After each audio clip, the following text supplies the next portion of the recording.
I've learned some things about producing copy. Headlines are the most important enticement to read any writing. How to and what should I do about are perennial favorites.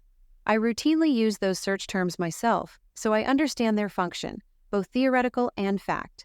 Headlines should be an accurate and compelling description of the article in which they appear. This only makes sense. If you are expecting to learn how to avoid traffic jams in New York because of the headline, you will be disappointed if the article is about Chinese cuisine, unless you're caught in a traffic jam in Queens and notice the people in the car next to you busily employing chopsticks while they wait for the semi-truck in front of them to move its big, fat, hey, blind people get stuck in traffic jams too. It's just we're usually in the shotgun seat. If not, the whole car is probably wedged under the aforedescribed big fat semi-truck. Please, just one egg roll. We're starving over here, and they won't finish cleaning the guts off the road for at least another hour. Anyway, as I was saying before I so rudely interrupted myself, the headline is the most important feature in search engine optimization. If you can get your headline keywords right, Google will find you. Then, your obligation is to keep your promise to the reader and provide the information your headline says will be there, and to avoid getting sued. Here. That. You fake headline gurus in Nigeria? Really, lying and telling me my dear imaginary cousin was killed in a car crash and that he didn't have anyone else to leave his money to except for yours truly? And the way you pretended to kill him? Pitiful, just pitiful. Because of your perfidy, I spent hours contacting my relatives to tell them the good news. Then, I had to listen to them laugh their butts off again when I called them back to tell them it was all a scam. You mean you fell for that old trick? I hope you didn't mortgage your house again, Lucille. You know, Lucille, one of these days we'll have to have CPS check up on your cats. We know you feed them, but the neighbors have seen them in the backyard howling at the moon.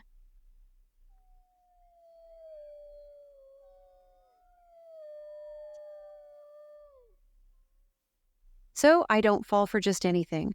For instance, I spotted an email I got yesterday as a complete scam. I bought the Brooklyn Bridge months ago, and I haven't put it back on the market. Only an idiot would think I would pay for it twice. In fact, I plan to move it to Indiana as soon as I can clear out some room in my storage shed. I can't wait to see how those jerks sell a bridge that is under lock and key. Not all misleading headlines are bad in terms of entertainment, if not education. I recently got an email that was shocking in a humorous way. I'll admit that I wasn't at my most attentive. I had only had one of my 2 cups of morning coffee, so I was only half awake. The sender used a program to make the email sound more personal. I subscribe to a lot of email for professional reasons. Wow, that's the first I've heard that goofing around on the internet is professional. I thought that meant you got paid for it. Oh God, boss, you didn't fall for another one? In this instance, I used my real name, Lucille, instead of using someone else's moniker like the presidents or the popes. I love getting email addressed to Zora, queen of the known universe, and some parts of the unknown, and I can think of 5 cats who agree that I should be addressed with such great deference. Don't you, kitty, kitty, kitty? Sure, boss, we'll call you anything you want as long as you keep the cat treats coming. You could do something about that blue steam that comes out of your mouth every time you use your computer. But other than that, we only have a mere few, teensy-weensy complaints. I have to pretend I know my nether parts from a hole in the ground if I want to help others and make tons of money, while doing a great service to mankind. Or some such. We know what that is. Much to my amusement, the first headline I read this particular morning was, Lucille gobbles viruses and bacteria. No pills required. Now, I'll admit that I eat fast sometimes, and if I really like something, I may eat a lot of it. I like to think I don't gobble, but people who eat with me may feel the food disappears from my plate at an alarming rate. Even if I do pay homage to Porky Pig at the trough when I eat, did the email sender have to make my dirty little secret public? Was eating a 32-ounce chocolate ice cream cone in one sitting a reason to start that discussion at Thanksgiving? I think not. And that mess last summer, I can't help it, I like pizza, and I did offer you a slice. It isn't my fault. I thought you were done when you stepped away from the table. Your husband could have stayed on the roof for a few minutes longer while you finished eating, And no, it wasn't me who knocked the ladder down in the first place. At least I don't think it was me. I did hear a crash when I was in the yard playing with our new wheelbarrow.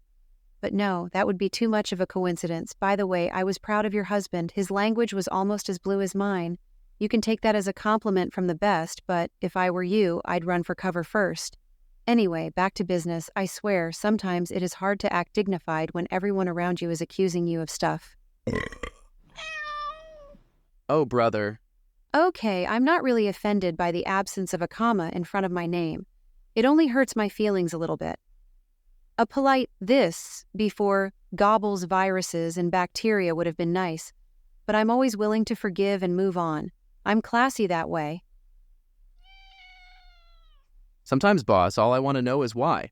I mean, you seem all right when you're feeding us or giving us cat treats, but sometimes I can't help but worry. I mean, if they take you away in a straitjacket, who will feed the cats? Are there mice on the spaceship? It was the headline I read after I had consumed enough caffeine to start the day that really got my attention. Lucille, how would you like to die? Was that a threat? I'm current on all of my bills. I haven't knowingly insulted anyone except the telemarketer I talked with last night.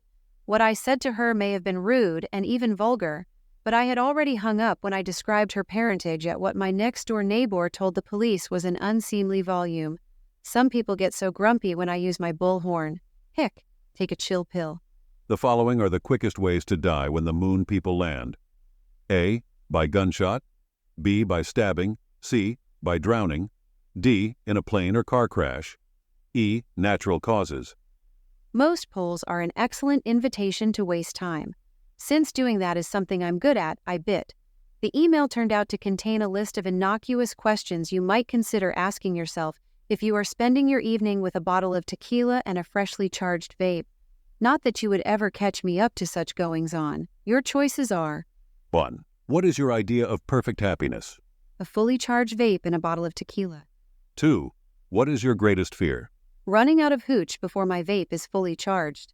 3. What is the trait you most deplore in yourself? My inability to convince people that I'm only 39. 4. What is the trait you most deplore in others? The fact that I can't convince them that I'm only 39. I have to say it was a great headline. It got me to open the message and gave me grist for my writing mill. I've given the question of my untimely demise some consideration. We all have to die someday, and if the fates want to give me a say in when and how, I'll spill. F. In my sleep when I'm 110 years old.